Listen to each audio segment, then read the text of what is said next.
Awesome. You want to take us in? Let's do it. Welcome to Stand Up Sales, episode 6. We are flying away with these podcasts now. We're doing it every week. I'm surprised we haven't missed one. Every week. Every week. With my co-host, Dylan, a.k.a. SDR Whisperer. What's up, dude? Not much, dude. Excited for these calls every Tuesday. It's the highlight of my Tuesday. Unlike our normal demos or coaching, it's more free and not as structured, which is nice. How are you doing? How are you? Did you lick your wounds from the weekend? How are you doing? No, terribly. It was a heartbreaking weekend, but I got hammered, so it's the only solution for when stuff like that comes up. Drown away the sorrows. Indeed. But what can you do? I was at Cathedral with the boys doing the Stick Talk podcast during the game. Nice. I saw Harry's first PK, and then while I was driving home, I got the notification. I was like, "Oh no, he missed." That one was bad. If that was American football, that's a wonderful field goal. It was great. It went straight over the bar.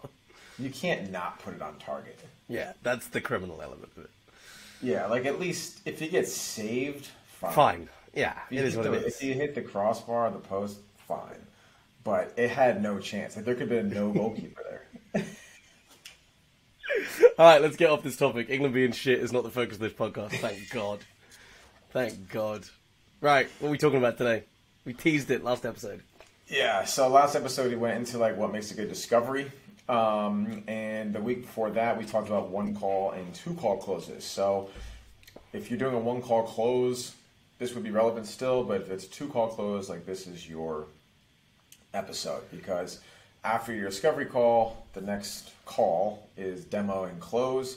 So really tying the knot and taking the information from the discovery call, positioning it alongside your product or service, and getting them to give you a yes or no is what we're going to go on the call. Anything else that you'd want to add to that? Yeah, I think the big thing for me, especially when I watch people's demos, is that people fundamentally don't understand what a demo is meant to be. So they just immediately get off on the wrong foot. So the whole thing goes, as we would say in England, Pete Tong. Over the bar. God damn it. Definitely going to be the terminology for today. Yeah. But yeah, no, a demo is... I feel like even if you have a great discovery, some people just auto revert to a slide presentation or their default operating system because the problem with demos, and especially from me coming from SAAS, right, is all we did was demos. I did demos for 5-6 years, right? Mm-hmm. Way too many demos, I'd like to admit. And it's hard, right, when you're doing the same thing over and over again. And you're so into the actual product every day, right? It's all you think about. It's all you talk about. It's you have to be very cognizant to not revert back on demos, for sure. I think the other thing is, especially when you're in a SaaS environment where you've got top-down leadership telling you that stuff has to be done a certain way. Yeah. It's you have to follow this script. Well, it's not my fucking business. I guess I have to follow the script. They know better than me because they're more senior, so they must be right. I guess we have to follow the script, and that's just not true. Yeah, it's not true at all. It oftentimes hurts. Oftentimes it's going to hurt you more than it's going to help you. Yeah. Because, the way that I look at it, right, as business owners is you hire someone for their innate skill and ability to be unique to what you're doing. That's why you're hiring them, right? If you have Tom Brady in your team, you're not drafting a quarterback, right? You're drafting complementary pieces.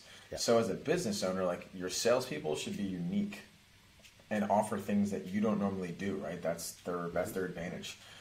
Is their uniqueness. So when you put someone in a box, SOPs are nice and frameworks are nice and giving them the PDFs and whatever they need to be successful, but don't constrain salespeople too much because that's their unique ability to be able to sell in their own unique way. 100%. Yeah.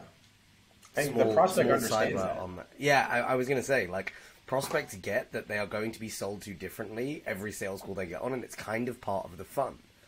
The issue is when you kind of get into this like rote learning, go and learn this exact script in this exact way, go and deliver this exact pitch or presentation, that now all of those little differences that each individual salesperson is going to have in the different strengths all go out the window.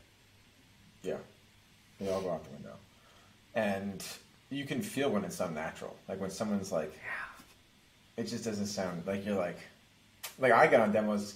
I'm like, yep, this guy is either he's new or like they really beat it out of him. Like, like this poor guy is just like fuck my life. Crazy. I think that's the fear, right? Is that you go into an organization, you start as an SDR, you kind of like learn quote unquote the craft, and then you become an AE, and it's like no, all of the things that you might have been good at, shut up. You're going to do this exact job in this exact way because we know that this is how it works. And then you're fucked. And with a large-scale SaaS, like, it works at a large level. But if you're a small organization, like, don't do that. Like, when you have 500 demos a week, yeah, you can standardize a bunch of stuff and the numbers will fall in your favor, right? Yeah. But... yeah, if you're not having that many demos, and I'm sure 95% of people or 99% of people that will be listening to this podcast don't. They have more of like 5 to 50, right? Yeah. So you have to make the most of those, and that comes from actually having a good demo and breaking the mold, pattern, interrupt of what people are used to, right? Yep. Because if they're looking at a smaller shop, they've probably looked at a bigger shop too. Use that to your advantage. Is that you're smaller, more boutique, more personal. Everyone thinks they want to be like the big dogs, but in actuality, people like to feel heard and listened to, and don't just want to be a number on a large company's belt. Like a lot of people forget that. All right, let's chop it up. What is a demo? Yeah, so a demo is essentially just the continuation of a discovery call. So big things, and I know we've said this probably like 4 or 5 times, and I'll keep saying it, is at the beginning of the demo call, repeat what your notes were and all the hard work you just did. Yep. Because they don't remember, they don't care, and they definitely have not prepped for this call, right? Yep. It's not their job to do so. It's their job to get on the phone and listen to you, right? You have the floor in the demo call. So set the stage correctly, right? Like, if you went to a movie theater and it just jumped right into the middle of the movie, you're like, wait, what the fuck? What just happened here? There's no preface, right? So preface the call with, hey, John, thanks for hopping on again. Looking forward to speaking today. In our call last week or, Wednesday, whatever the hell it is, we went over X, Y, and Z. You said these 3 things. Objective of the call today is to show you exactly how we can help solve these 3 things that you said yesterday. And then from there, we can get into pricing and there. So like set the table and make them aware of what they're about to go through, right? Like they're going to go through their demo, they're going to go through the pitch, and then we're going to make a decision on this call. Yeah, 100%. And the other thing that I always do on demos is clarify whether all of those things are still true. Yes. It is unbelievable how many people assume that nothing has changed and then go, and these are all the problems that we're going to solve. And if 2 out of those 3 problems, let's say, have been solved since they last spoke to you because they found another vendor that's solving them, they found a way internally that they needed to solve it, or they were deprioritized within the organization, then 2/3 of your pitch is now fucking useless. So clarify. The biggest mistake that I find salespeople making all of the time is just assuming that information that they once heard is still accurate or true. And if you don't clarify and say, hey, is this still the lay of the land? Is this still the state of the world? Because if it isn't, let's talk about what the fuck happened and how this has changed so that we can solve the next problems you have versus just being like, okay, you told me this once, so now I'm going to treat this as fact. Absolutely. Yeah, because things change all the time in business. Yep.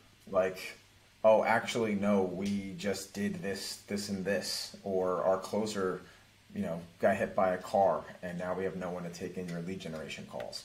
Like, you don't know what happens, right? Like, it's great. Yeah, don't assume. And it just, like, reaffirms everything. Like, even I'd say 95% of the time, nothing's going to change, right? Mm-hmm. But don't just assume, right? Like, there's 5% variability, and at the very least, it just reaffirms and sets the stage and the foundation for this call. Because the guy's like, oh, yeah, that is a problem inside my business. I totally forgot.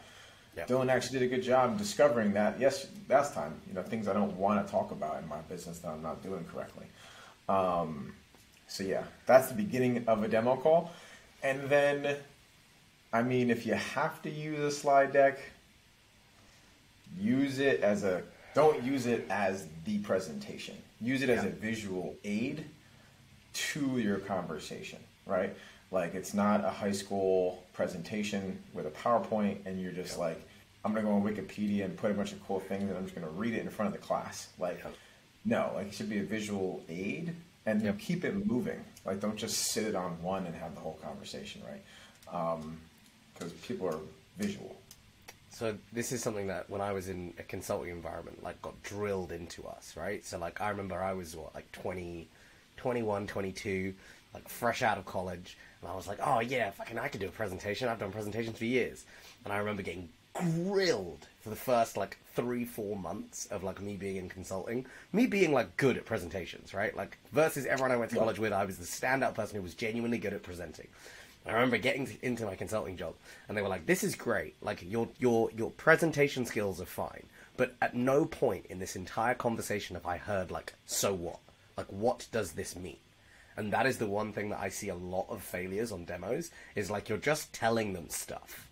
So you're presenting and being like, this is this. I don't care. That is useless information to me because I don't know what that does. Why is this relevant? Why is this helpful? Why is this important? So it doesn't sink in. Yeah. There's no meaning to anything that you've just said. It's just a thing that you've gone, there you go. Have that. Yeah. So that's a big thing in companies is that they love to talk about themselves. It's the biggest fault of any 100%. Company, right? Because it comes from top down, and the top down people are, they make the most money from this company. They have the most stock options in that company, and they want to talk about them. It's all they do, right? They drink their own Kool-Aid the most. Yeah, or it couldn't be literally more wrong. You should not be talking about yourself at all. And don't be afraid to go off script.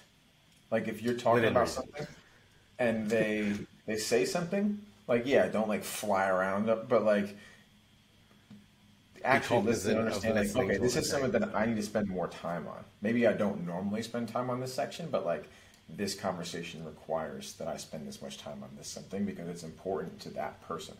Yep. Yeah. And your demo could be very abridged. That was literally exactly what I was about to say. Use the parts in your demo deck, if you decide to use one, as fodder for what they care about, not running the exact same demo every single time to every single person, right? If you know that they care about slide 16 and then slide 24, and then actually it makes sense to go back to slide 7 because they brought something up, then do that. Don't run them from 1 to 50 in order because that's how the slide deck is meant to run. Yeah, yeah. It's like writing a book and then having all your good stuff at the end, right? No one's going to read the book to get to the end of the chapters if that's where the actual value is. So just show them what they need to hear, and it gives you more time to close and pitch. The shorter your demo is and the more relevant it is to the prospect, the more of that 30 minutes, 45 hour can actually be used to close the deal and do the actual whole point of the dance. Yeah. So yeah, it's a great point. I would do that as well. When I'm doing demos, it's hey John, you show me these 3 things. I'm going to go and show you what's relevant to you. We'll touch on some other things that I think might be relevant to you. But I'm not here to waste anyone's time. Right? Yeah. People appreciate that because a lot of people that get on demos are like, oh my God. We're going to sit through 20 minutes of listening about the company formation. I'm going to turn my camera off. Yep. Does that make sense? Yeah. Yeah, don't say does that make sense every single slide. Yeah, no. I think the other consideration with demos, that especially the worst ones that I've been on, turn into solely just a list of every single possible feature. And this is why I hate the word demo. Demo is a really bad explanation of what you're meant to be doing on this call because it lends people, the first people thing, like I said last time, right? Your trigger word, oh, well, I have to do a demonstration of this product. I have to show every single element because otherwise I'm not doing a good demonstration. Yeah. It's no. They only care about 2 things. Just show them those 2 things. But cool, does this solve the problem? Yes? Okay, let's talk about how we can put this in your business. Done. Yeah. Yeah, because think about what they're actually, like, what got them onto the call.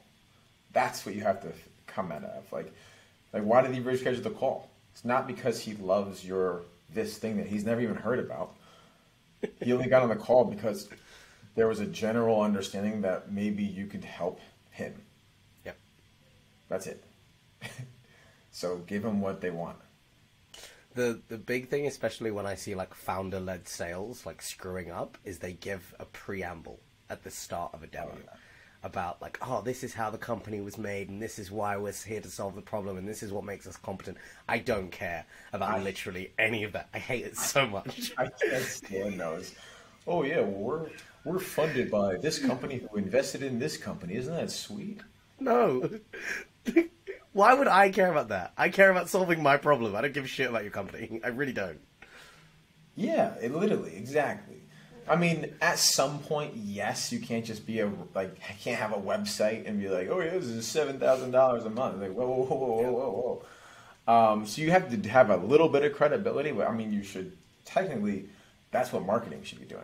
Like, you should be having assets and trust building things that if they Google you or Google the company, they're like, okay, they know what they're talking about. They have clients, they have testimonials, they have case studies, like they know what they're doing, right? They've had success. So yeah, definitely don't have a preamble. And that's all founder-led sales because they're so into it. Yeah. I said like one of our first calls, like I actually fell into that because I never had that situation, right? Yeah. Where I was doing this thing for like every day, all day long for the long period of time. And like, I think it was one of my friends, he was like, hey man, like, that's not this is awesome, but shut up. Yeah, shut up, Don. I was like, wait, what? You're right. I listened to my call, all right. 80-20 in the wrong way. But no, so like in actuality, like the start of every demo, like we mentioned, should be go back to basics. This is what I heard. Is this still true? If it is, these are the very specific things that I'm going to go through that solves this problem, right? Yeah. Then you go into it and it's like, okay, this specific element is going to solve your problem. This means that blank, blank, blank won't happen. Or this means that blank, blank, blank will happen, right? So give the so what. Okay, now we're moving through the sale. Then you kind of finish with all of the, like, these are the features that are going to improve your life in some way. And then you stop. You shut the fuck up. And you try and find out where they are and if this actually solves their problem in their own mind. And then at that point, it's just logistics. Yeah, a good question is like, how do you see this like changing what you're currently doing? Mm-hmm. Not just like, hey, does this seem cool? Like if you implemented this today, how would that change the way that you're currently operating? Yeah. And like, link it back to a pain point if you can. Yeah. If they've mentioned that this problem causes X knock-on effect, be like, okay, if we implemented this solution, do you think that there would be a positive impact on knock-on effect that they said was an issue? Oh, yes, this would solve it completely. Okay, great. Let's address this other problem. Blah, blah, blah, blah, blah, blah. Same thing. Yeah.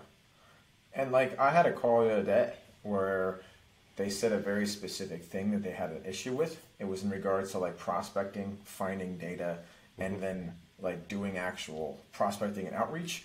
So like we said a lot of things and I can kind of tell that like she was like, okay, this looks like kind of cool, but it wasn't like totally in her brain like, okay, this is going to help me exactly, right?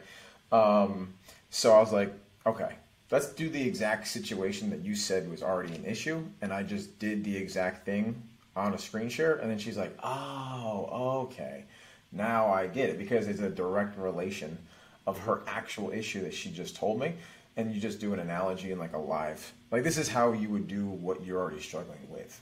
Look, I can do it in 5 minutes.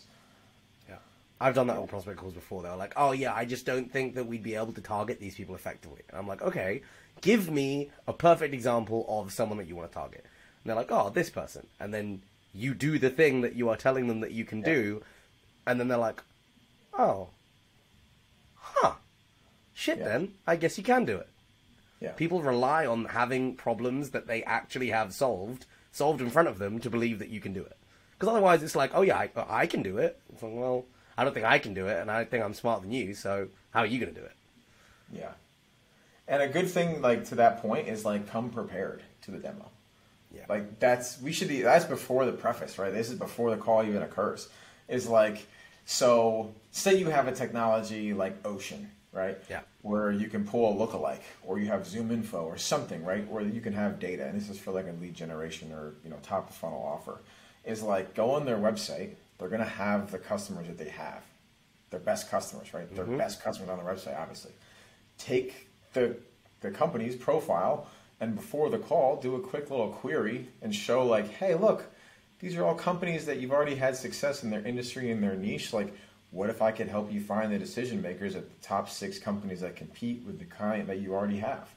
Oh shit, Dylan understands my business and he's actually doing work for me ahead of time. I wonder what he'll do when I pay him. Like, that's like, you're already creating a future tense of like who you are as a business person and like a service provider. Yep, 100%. And I think that's like, quote unquote, doing the work is something that, as bad as it sounds, most people shy away from. Because they're so happy that they've got the demo that it's just like, okay, sick, now I get the chance to close. It's like, okay, well, how well suited are you to closing if you've done no work and you don't know their business? Yeah, like doing things like that is what people ask, like, okay, like, how do we work together? Like, that's the questions. What does this cost? Like, what do I got to do to get this state that you've now painted for me? Yeah. Oh, that's so easy, John. Cost is a really interesting one, right? So in terms of, like, how do you go about approaching the financial element of selling a service? Because there are obviously like a bunch of different methodologies of doing it. There are a bunch of different ways you can frame it. Like, how does it work in your sales process? Yeah, so you have to make a case for the price, right? Like, this whole thing is getting to the point in the date, right, where she's going to invite you inside or you're going to drive home by yourself, right? So you've courted him or her. You went on the demo, which is the actual date. You know, now you're leaving the date, and this is the make or break point. Like, are you going to be friends or more than that, right? So you have to have sold yourself this entire way. So the pricing isn't just the pricing. The pricing is everything you've done up to this point to prove a case to be able to confidently say this number, and for them to be like, this number is actually worthwhile of the money, right? Yeah. Don't ever say the price and then be like, oh, this is why the price. Like, it should have been done beforehand. Like, the price is the last part of it. So, like, understanding like how you will create money, time inside of their business, right? So understand like lifetime value of a client, what your expected results are, a guarantee, and have them paint the picture that if they spend this, they get this larger amount of whatever is important to them, is how I position the price. So like, yeah, you give me $58.95 a month, but what I'm giving you is this amount of money in return, or opportunity to make this much money in return, because I know about your business and you know what I do and how I solve those problems. So the pricing shouldn't be anything to object on because I've done the steps beforehand. Yeah, I agree. I think the thing, the most, I guess, interesting part of that for me was right at the start, where you were like, justifications for pricings don't work after the fact. Yeah. Like, at the point in which you say, oh, it costs $10,000 a month, and this is why it costs $10,000, blah, blah, blah, blah, blah, blah, blah, blah. Yeah. It's like, wait, why am I now I'm being oversold this, right? You aren't sure in your own pricing, which is why you've gone and over-justified it after the fact. Yeah, literally. Yeah, you're not confident in that number. So you need to you need to throw out a million reasons of the salesperson. That's like mindset. Yeah. Like, you don't have the confidence to say that number. You don't deserve that commission mentally.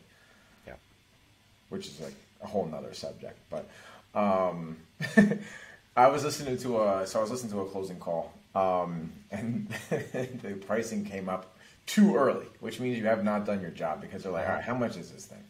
Like, I don't really care, but if it's cheap, I might use you, right? Yeah. So if you get pricing middle of the call, it's one reason. It's you haven't done your job up to that point, or actually you might have done your job too well. They're like, all right, how much? What? Yeah, just give it to me. Yeah, Just give it to me. So the guy was like, yeah, so it depends on a couple of things. Oh, by the way, what is your monthly recurring revenue at? I was like, that's what? Oh, left turn. Yeah, it was like bad. It was real bad. Like he gave the price and then he was like, yeah, it's based on a couple of things. And the guy literally said out loud, he goes, you know what? That's a pretty good question I should ask you. What is your monthly recurring revenue at? And the guy was like, it literally like just switched. It totally switched. I felt bad. I was like, oh no. First of all, why you asked that question like at that point? And you should have asked that at the start if it was relevant. Yeah, and you can't out loud say, that's a pretty good question I should ask you. No, don't do that. I think the interesting thing about price for me, especially if you have a variable price, like, so actually, wait, I'm gonna backtrack about like, when does price come up, right? If price comes up right at the start of the call, they only care about price. They are, by definition, budget conscious, right? And you have to attack that head on. Why? Because otherwise you're going to be sitting and stroking your dick and hoping for the best. No. I was asking like. Oh. So. I guess I wasn't the question on crack. You didn't check the pricing. So in terms of, so clarify the question for me. So why would they ask pricing early on, and why does that mean that they're conscious of price, or why do you have to address it head on? No, like asking the prospect if pricing and judging comes up first. Like, yeah, addressing that immediately. Like, okay, yeah, 100%, we can definitely get into pricing. Like, why is that top of mind right now? Like, is that the only thing that you're conscious of buying, or do you not care that we also solve a solution? Like, yeah. I kind of go even more aggressive than that, and I'm like, okay, so ultimately price is the only factor you care about. That's a good question, yeah. Thanks. Well, actually, it's not the only thing I care about. Well, okay, we're talking about it in the first 30 seconds of the call, so it must be the biggest thing on your mind right now. Oh, like, I still care about results. I'm like, okay, well, if we can get you the results, are you happy to pay for them? Well, it also comes down to a bad discovery. 100%. Yeah. So in a one call, you get that pricing way more on a one call close situation because everything's on that one call. Yeah. Yeah. So like that's either like a marketing or a pre-qualification issue where it's like, this sounded cool, too good to be true. I don't really trust you guys. I'm skeptical. What's the price? Yeah. 100%. And then going forward from that, like if that does happen, address it head on, fine. But kind of like you did, just breadcrumb it. But like, yeah, 100%, we can get onto that. Just curious, is this the only thing? Is this going to be the key decision-making factor that you go into? Is this the only thing that matters? If they say yes, be like, okay, cool. Well, our prices start at blank. Is that going to be a deal breaker? Yes. Cool. No problem. Goodbye. Done. Problem solved. Problem solved. Save everyone some time. Yeah. Save everyone some time. People are very scared as soon as price comes up because at that point it's like you're closing. And then at that point it's like money is about to be exchanged, and if I don't close, I don't get paid. Yeah, scarcity, definitely. Yeah. But yeah, I mean, why would you want to have, speaking of money, like you're losing money, time, to talk with somebody who's never going to buy. Yeah.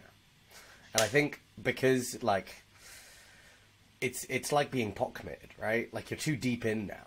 So you got to do everything you can to close when you get to the demo because you've already wasted potentially 30, 40 minutes on a discovery call. Well, if I don't close now, I just wasted that time and all the time I put on this call. It's like the sunk cost fallacy, right? So no one wants to disqualify on a demo, but the reality is there are going to be people who get to the demo and aren't going to buy. Something you said has turned them off, or they've had a conversation internally and they're like, hey, the biggest factor is price. I know you guys said you're expensive. How expensive is that? Tell me how much it costs, and if it makes sense, we can continue the conversation. Okay, cool. Here's the starting price. Can you afford it? No? Goodbye. Done. Next. Yeah. That thing that's more so, I mean, in like more of like an organizational sale, yeah. I think like a big thing when when the price comes up is honestly think about like who they are inside the company and like why they're asking those things. Because sometimes they're tasked by somebody to go get the price.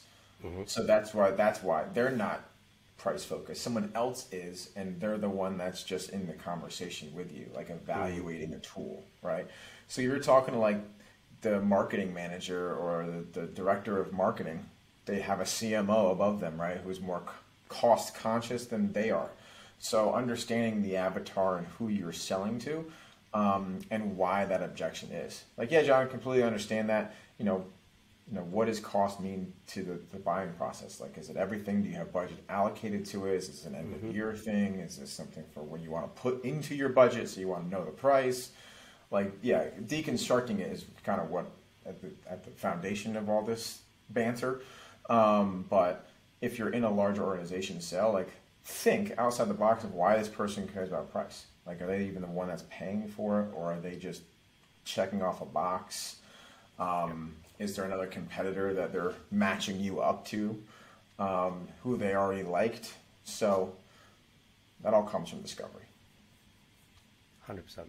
So essentially what demo is just discovery with screen share. Just do more discovery. Yeah, literally do more discovery and then push for the close. That's it. Yeah. And you can visually now state your point. Yeah. I think the consideration, like I said before, is that when people get themselves into the mindset of a demonstration means I need to show something has to be shown. Not necessarily, not always. All you need to show is that you are competent and you can solve their problem. You don't necessarily need to show anything visually. And most times, visuals are a crutch. They are a little bit of a crutch. They can either super engage the prospect. Like, you should be talking without the screen share. Like, don't start the call with a screen share.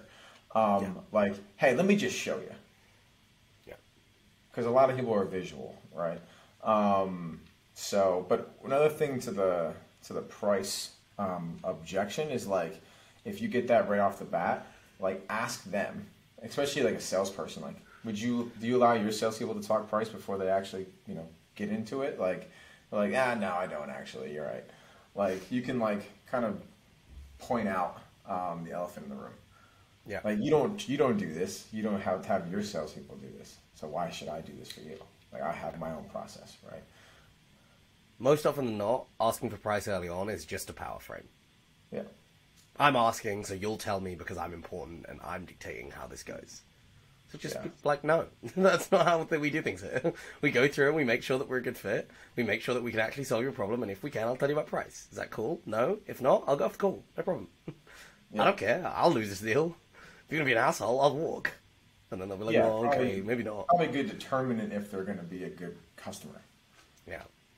If the only thing you care about is price, we can do everything right. And if you find a cheaper solution, you will go with someone else.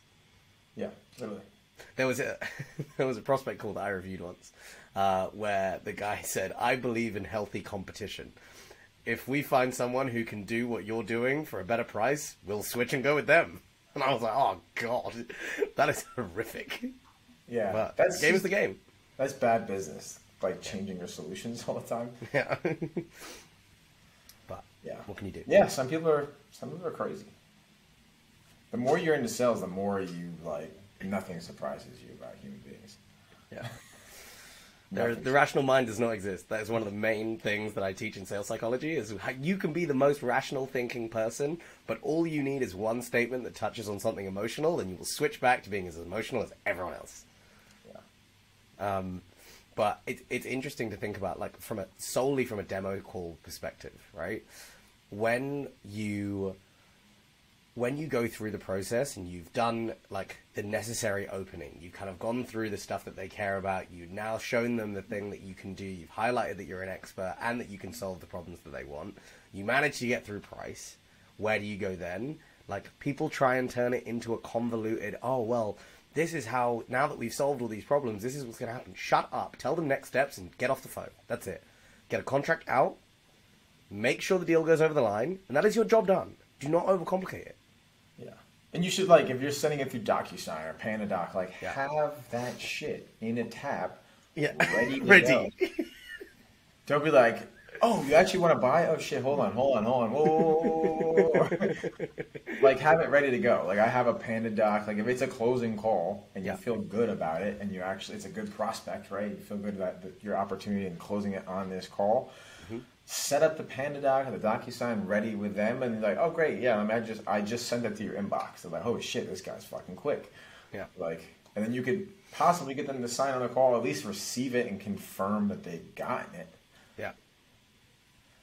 The way I do this now, and it works, right? And is it a bit shit? Yeah. But does it work? Yes. Just tell them PandaDoc's screwing around, and you need them to go into it and like enter their name at the first like line of it to make sure that the PandaDoc's working. And everyone's like, oh, okay, fine. Goes in, and at that point, they're already filling stuff out. They'll probably just do it there and then. There you go. Anyone get on the phone with David? Watch out. That is exactly what I will do. I will not shy away from that. It works. It definitely does work. I say that all the time. Like, actually, we just switched email servers. Like, did that email come through? That email drop? It's just not true, but like, your dog ate your homework type situations. Little white lies. Sales is built on little white lies. Not that we advocate for doing that. Yeah, but you gotta do what you gotta do. Because some people, like, they actually... Like, I had a call the other day. It was literally perfect. Checked every box. Mm-hmm. Totally excited. He goes, send the contract over. We'll execute it today. Haven't heard from him since, right? Like, and like, some people are just weird. They feel pressured to say some things sometimes, or they genuinely forget about it. Like, I was talking to Daniel. He's like, yeah, like sometimes like I won't pay invoices for like a month, even though I want to use the service. I'm just busy. Yeah. And I don't respond. I'm like, you're the guy. He goes, yeah, I have the money. I can pay it all in full. But yeah, like, legit. I'm the same way. And we had this, like the guy who produced the final episode of our podcast sent me an invoice for like the final bits. And he was like, yo, let me know when the invoice is paid. When, like, a day after. And I was like, oh yeah, for sure, I'll do it. Literally like 2 weeks later, he's like, yo, you gonna pay that invoice? I'm like, oh god damn it, I completely forgot. Literally, it took me another week of forgetting and then remembering again without him prompting me. I'm like, oh shit, I'm like 3 weeks late. And like, he's a friend. Like, I'm not trying to do it to screw him. I'm just slow and kind of stupid. Yeah, literally. That's why texting is a huge thing in closing deals. I text every prospect that hasn't closed. You should have their cell phone by that point, right? I don't do that. That's interesting. I'm gonna start doing that. I text nonstop. And like, if it's iMessage, like you double tap it and you put the question mark on it. Isn't that super passive aggressive? And you just remove it. So they get the notification, it goes to the top of their screen, and then there's nothing there. Yeah, demon. Love it. That is sick. I'm 100% going to do that. Yeah, but like, are they going to open your email when they see it's your name on the preview? They're like, eh. Or are they going to open a random message that looks like a normal number? You have to open a text. Yeah. Even if you know it's like Jennings' campaign message, you're like, oh, you gotta look at it, you know? You just texted me. It's a little bit of a dopamine hit where email's like, fuck. Got another email to reply to. Yeah, I got 4 emails on this call. I'm like, fuck. But yeah, like a text, like you're looking at it. I'm like, ooh, a text. Okay. So yeah, text your prospects when, don't be like weird about it. Like text them at like 1 a.m. You up? I get texts. So I mean, the one thing about being like on the Twitter and LinkedIn space is that now everyone that I talk to is like not always in U.S. time zones. I got a client in Lithuania. Like, there's all these like crazy time zones. So like they're messaging me at like 2 a.m. my time. I wake up to like 7 important things I have to respond to. I'm like, what the hell's going on? One of our clients is in Singapore, and it's like, no. Yep. Dude, like, your time zone and my time zone do not mesh at all. So, because I have a client in the Philippines. And, yeah, it's like 11 hours, maybe 12 hours, I think. Yeah, like all his messages coming through at like 2, 3 in the morning. Yeah, wild. And then I respond, and then all day goes by, and then 2 to 3 in the morning I get the responses. Yeah. It's definitely weird. But cool. I think let's not beat a dead horse on demos. Yeah. It's just discovery, screen share what's important and relevant to them. You can make it as short or as long as needed to really paint the picture for that prospect. And then once you've done your job confidently and to the best of your ability, pricing and getting the close should be kind of just natural progression of the conversation. So best of luck with your demos. Next week, I think we should go more into like closing. Yeah. That's the natural progression that we're going. Exactly. We went into what is closing? Yeah, what is closing and getting commitments? Yeah, 100%. All right. Great. See you next week, guys.